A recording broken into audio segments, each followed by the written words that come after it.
Welcome বন্ধুরা। আজকে আমরা বাংলা শিক্ষা এসএমএস পোর্টালে কিভাবে হলিস্টিক কার্ডের নাম্বারটি এন্ট্রি করব সেটা আমরা দেখে নেব।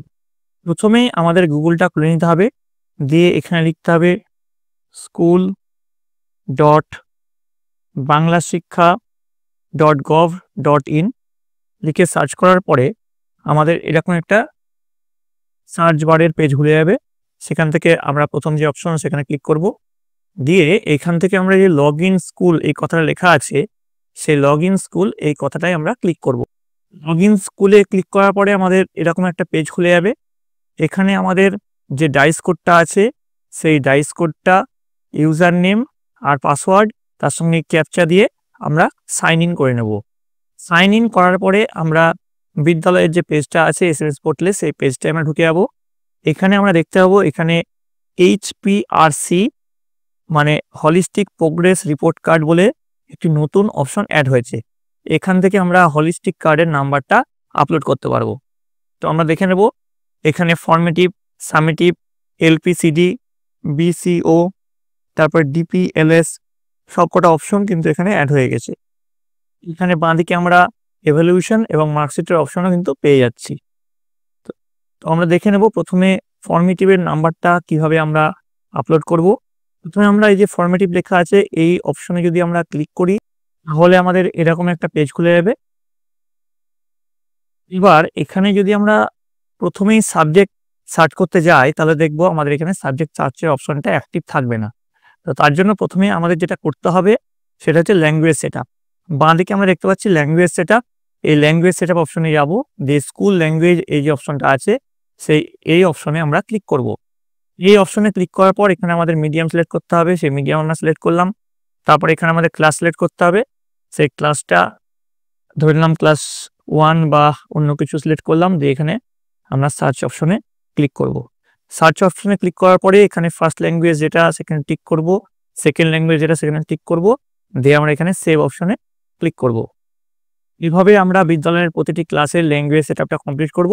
তারপরেই কিন্তু ফর্মেটিভ মার্কস আপলোড শুরু করব। ল্যাঙ্গুয়েজ সেটআপ কমপ্লিট হওয়ার পরে আমরা এবার HPRC অপশনে চলে আসব, দিয়ে যে ফর্মেটিভ যে অপশন আছে সেই অপশনে আমরা ক্লিক করব। এরপরে আমরা যে ক্লাসের মার্কস আপলোড করতে চাই, ধরে নিলাম ক্লাস 3, সাবজেক্ট ধরে নিলাম আমরা বেঙ্গলি, টার্ম এভলিউশন 1, ক্যাটাগরিতে ফর্মেটিভ, যেখানে সার্চ অপশনে আমরা ক্লিক করব। এবার আমরা দেখতে পাবো বাঁদিকে রোল নাম্বার, তারপরে ছাত্রছাত্রীর নাম এখানে খুলে গেছে, তারপরে F1A, F1B, F1C। আমরা জানি প্রতিটি মাসে তৃতীয় সপ্তাহে আমাদের F1A, F1B এবং F1Cটা কমপ্লিট করতে হবে। তো এইখানে সেই নাম্বারগুলো কিন্তু আমাদের এখানে একসঙ্গে আপলোড হবে।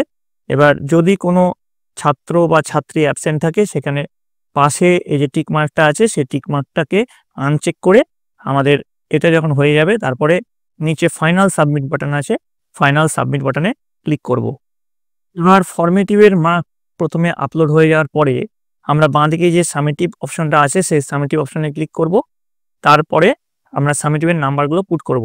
তবে মনে রাখতে হবে আগে ফর্মেটিভের নাম্বার আপলোড না হলে আমাদের যে লেখাটা এখানে দেখাবে আপনারা দেখতে পাচ্ছেন, please complete term 1 category formative evolution, অর্থাৎ আগে ফর্মেটিভের নাম্বারটা আমাদের এন্ট্রি করতে হবে, তবেই কিন্তু এই সামেটিভের অপশনটা খুলবে। তারপরে নাম্বার এন্ট্রির পরে সামেটিভের অপশন যখন খুলবে সেখানে আমরা সামেটিভের নাম্বারটা এন্ট্রি করতে পারবো। আমরা দেখে নেবো পরপর স্টেপগুলো কি হবে। প্রথমে তো আমি দেখালাম ফর্মেটিভ এভলিউশনে F1A, F1B, F1C এটা একটা পেজের মধ্যেই হয়ে যাবে। এটা করার পরে আমরা চলে যাব সামেটিভ এভলিউশনে। সামেটিভ এভলিউশনটা আপলোড করার পরে কিন্তু আমাদের LPCD এটা ফিল আপ করতে হয় ফর্মেটিভ ফার্স্ট ফেজের ক্ষেত্রে। তারপরে আমরা BCO ফিল আপ করবো। এইভাবে টার্ম 1 কমপ্লিট হবে। ঠিক একইভাবে টার্ম 2, F2A, F2B, F2C, তারপরে স্টেপ 10-এ সেকেন্ড সামেটিভের নাম্বার, তারপর সেকেন্ড সামেটিভের যে LPCD সেটা, তারপরে সেকেন্ড সামেটিভের যেটা BCO সেটা, তারপরে টার্ম 3 অর্থাৎ ফর্মেটিভের F3A, F3B, F3C, তারপরে থার্ড সামেটিভের যেটা আছে সামেটিভ এক্সামের নাম্বারটা আপলোড করতে হবে, তারপরে থার্ড সামেটিভের LPCD, থার্ড সামেটিভের BCO। এইভাবে পরপর স্টেপে আপলোড করার পরে সব শেষে কিন্তু এই DPLS এটা আমাদের ফিল আপ করতে হবে। এরকম যদি আমরা স্টেপ বাই স্টেপ না যাই তাহলে কিন্তু আমাদের পোর্টালেই কিন্তু অ্যাক্সেস নেবে না, পোর্টালেই কিন্তু খুলবে না। হ্যাঁ, দেখে নিন সামেটিভের নাম্বারটা কিভাবে আসবে। এইভাবে সামেটিভের নাম্বারগুলো আমরা আপলোড করার পরে এই যে সাবমিট যে বাটনটা থাকবে, সাবমিট বাটনে আমরা ক্লিক করব, তবেই কিন্তু সামেটিভের নাম্বারটা আমাদের ফাইনাল সাবমিট হবে। এবার দেখুন এই যে এলপিসিডি যে এখানে ট্যাবটা আছে, এলপিসি ট্যাবে যখন আমরা ক্লিক করব তখন আমাদের এখানে সাবজেক্ট সিলেক্ট করতে দেবে। যে সার্চ অপশনে আমরা যেই ক্লিক করব এখানে আমাদের এলপিসিডির যে ভাগগুলো রয়েছে সেগুলো আমাদের শো হতে শুরু করবে।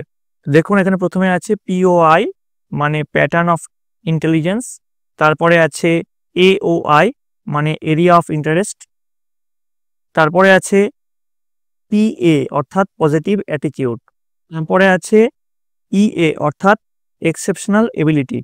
নেক্সট আমরা পাবো এফওএ অর্থাৎ ফিচার্স অফ অ্যাংজাইটি। তারপরে এখানে আমরা পাবো এলজি অর্থাৎ লার্নিং গ্যাপ, অর্থাৎ কোন কোন জায়গায় আমাদেরকে কেয়ার নিতে হবে। সব শেষে যেটা পাবো সেটা হচ্ছে এসএলডি অর্থাৎ স্পেসিফিক লার্নিং ডিফিকাল্টি। তো এইগুলো আমাদেরকে ফিল আপ করতে হবে। এবার আমরা দেখে নেব এই যে পিওআই তারপরে এওআই এগুলো আছে, এগুলোতে আমরা কি কি ফিল আপ করতে পারি। এই যে ডান দিকে একটা লিস্ট আসছে, প্রথমে পিওআই এর ক্ষেত্রে কীরকম ফিল আপ করতে পারি আমরা দেখে নেব। তারপরে এরিয়া অফ ইন্টারেস্টের ক্ষেত্রে আমরা কীরকম ফিল আপ করতে পারি, কী কী লিখতে পারি সেগুলো আমরা দেখে নেব। তারপরে আসছে পজিটিভ অ্যাটিটিউড, পজিটিভ অ্যাটিটিউডের ক্ষেত্রে আমরা কীরকমভাবে লিখতে পারি সেটা দেখে নেব। নেক্সট এক্সেপশনাল এবিলিটি, সেখানে আমরা কি লিখতে পারি সেটা আমরা এখানে দেখে নিচ্ছি। পরেরটা যেটা অর্থাৎ ফিচার্স অফ অ্যাংজাইটি, সেখানে আমরা এগুলো ফিল আপ করতে পারি। তারপরে লার্নিং গ্যাপ অর্থাৎ টেক কেয়ার অফ, সেখানে আমরা এগুলো লিখতে পারি। তারপরে 7 নম্বরে স্পেসিফিক লার্নিং ডিফিকাল্টিজ, সেখানে আমরা এগুলো কিন্তু ফিল আপ করতে পারি। এবার এই এলপিসিডি হওয়ার পরে আমরা চলে যাব বিসিও। পরের স্টেপ আমরা দেখলাম বিসিওতে আমরা চলে যাব। তো এই বিসিওতে যদি আমরা ক্লিক করি তারপরে আমরা কি পাবো দেখে নেব। আমরা এরকম একটা পেজ পাবো, এখান থেকে আমাদের সার্চ করে যে সাবজেক্টের জন্য এবং যে ইভ্যালুয়েশনের জন্য আমরা করছি অর্থাৎ যে টার্ম, সেই টার্মটা সিলেক্ট করে এখানে সার্চ অপশনে আমরা ক্লিক করব। তারপরে আমাদের এরকম একটা পেজ খুলে যাবে। এখানে আমরা প্রতিটি ইন্ডিকেটরের যে ফুল ফর্ম সেগুলো দেখতে পাবো, উপরেই লেখা থাকবে।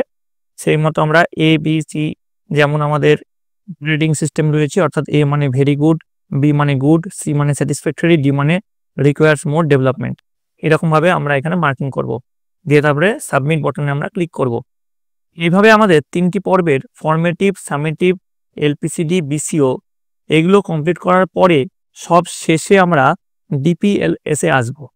ডিপিএলএস অর্থাৎ development of personality and life skill, এখানে আমরা ক্লিক করব। দিয়ে এরকম একটা পেজ খুলবে, দিয়ে সার্চ অপশনে আমরা ক্লিক করব। করে আমাদের এরকম একটা পেজ খুলে যাবে। এখানেও সেই এ বি সি ডি এভাবে দেখব, গ্রেডিং সিস্টেমে করব। এ মানে ভেরি গুড, বি মানে গুড, সি মানে স্যাটিসফ্যাক্টরি, ডি মানে রিকোয়ার্স মোর ডেভেলপমেন্ট, এভাবে আমরা এখানে মার্কিং করব। এখানেও প্রতিটি যে indicator LS, CS, ES, COS এগুলোর ফুল ফর্ম এখানে দেওয়া রয়েছে। এগুলো দেখে দেখে কোন ছাত্রছাত্রী কোন বিষয়ে পারদর্শী সেই ব্যাপারটা ভালো করে বিবেচনা করে আমরা এখানে নাম্বার মার্কিং করব। আর সমস্ত কিছু কমপ্লিট করার পর যখন আমরা এখানে মার্কশিট অপশনে আসবো, মার্কশিট 2025-এ যদি আমরা ক্লিক করি তাহলে কিন্তু আমাদের হলিস্টিক প্রোগ্রেস যে রিপোর্ট কার্ডটা আছে সেটা জেনারেট হয়ে যাবে। প্রথমেই সেখানে আমরা ছাত্রছাত্রীদের নাম পাবো, পাশে রিপোর্ট কার্ড জেনারেটের অপশন আমরা কিন্তু সেখানে পেয়ে যাব। রিপোর্ট কার্ডে যদি আমরা প্রিন্ট অপশনে আসি সেক্ষেত্রে আমরা রিপোর্ট কার্ডটা ফিল আপের পর অনেকটা এইরকমভাবে দেখতে পাবো। আশা করি আমরা সকলে বুঝতে পারলাম। এবার এক্সেলের মাধ্যমে কিভাবে আমরা ফরম্যাটিভের নাম্বারটা আপলোড করব সেটা একবার দেখে নেব। এখানে ইভ্যালুয়েশন আছে, এখানে 9, 10 লেখা আছে, কিন্তু আমরা যদি এখানে ক্লিক করি তাহলে আমরা দেখতে পাবো download excel for bulk mark upload, এই অপশনে আমরা ক্লিক করব। এখানে যদিও 9, 10 লেখা আছে কিন্তু আপনাদের বিদ্যালয়ে যেসব ক্লাসগুলো রয়েছে সেসব ক্লাসগুলো কিন্তু এখানে শো হবে। ঠিক আছে, সেসব ক্লাসগুলো শো হবে এবং সেখানে আমরা ইভ্যালুয়েশন সিলেক্ট করে ক্যাটাগরি ফরম্যাটিভ সিলেক্ট করে এখানে জেনারেট এক্সেল অপশনে আমরা ক্লিক করব। তবে আমার এক্সেল সিট যে জেনারেট হচ্ছে সেই এক্সেল সিটটা ফিল আপ করে এই যে upload bulk marks entry file, এখানে ক্লিক করে যে এক্সেল সিটটা আমরা ফিল আপ করলাম সেই সিটটা যদি আমরা এখানে আপলোড করে দিই তবে কিন্তু আমাদের ফর্মেটিভের নাম্বারটা এন্ট্রি হয়ে যাবে। এভাবে আমরা শিক্ষাবর্ষে হলিস্টিক প্রোগ্রেস রিপোর্ট কার্ড আমরা ফিল আপ করতে পারি। ভিডিওতে যদি আপনাদের কোথাও বুঝতে অসুবিধা হয় অবশ্যই কমেন্ট করে জানাবেন। ভিডিওটি ভালো লাগলে অবশ্যই একটি লাইক করবেন এবং বন্ধুদের কাছে অনেক শেয়ার করবেন। সকলে ভালো থাকবেন, সকলে সুস্থ থাকবেন।